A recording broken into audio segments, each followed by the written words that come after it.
Hello, I have something to show you. There was a time when Kevin Brennananski seemed like he might actually become something. Not local feature act something, not, that guy something, real something. The kind of something that causes other comics to go quiet for half a second and mentally recalculate their own lives. He had the resume for it, the clubs, the TV spots, the showcase appearances, back when those still felt like drawbridges.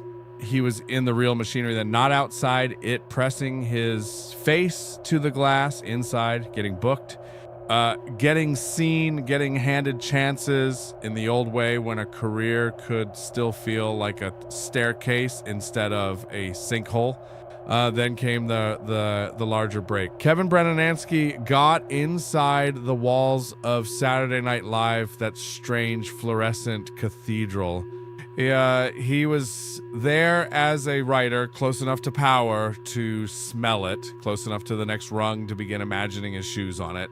For one brief moment, it seemed plausible that Kevin Brennananski might evolve into a nationally recognized comedy figure. One of those men who gets called underrated for a year or two and then suddenly isn't, but that next transformation never arrived. And that is where the sadness begins to get its paperwork in order, because Kevin Brennananski did not become a giant. He became adjacent to one, a cautionary comedy figure who always appears to have been standing near success. He had the almosts, which are among the most dangerous things a man can collect, enough bona fides to remain upright, enough old glow to keep introducing himself to the present. That can sustain a person. It can also rot him from the inside. Once a man has enough evidence, he could have had the career. He can spend his life dining out on the scent of the meal he never ate. And that seems to be the shape of his story. There was still work, of course. That is what makes it grim instead of operatic. The career did not explode in one clean fireball. No, it went another way. It thinned, it curdled, it sagged like a folding table. The mix itself kept getting smaller, meaner, cheaper. Notoriety could dress itself up as accomplishment. No heart to ask for ID. Over time, Kevin Brennananski became less associated with building comedy and more associated with hovering around it like a spirit, a man who had mistaken bitterness for relevance and grievance for output, and that is always an ugly trade. Now, instead of a sharp comic with potential, what remains is something smaller, dingier, and strangely damp. Kevin Brennananski is most visible not as a comic ascending, but as a man marinating in the stale fumes of online dependency, where humiliation functions as currency and the business model depends on keeping the circus alive just long enough. Instead of moving audiences, he appears to spend his time extracting attention from fools, obsessives, and antagonists. Whichever emotionally dented weirdos are still willing to pay admission, less show business than grievance agriculture.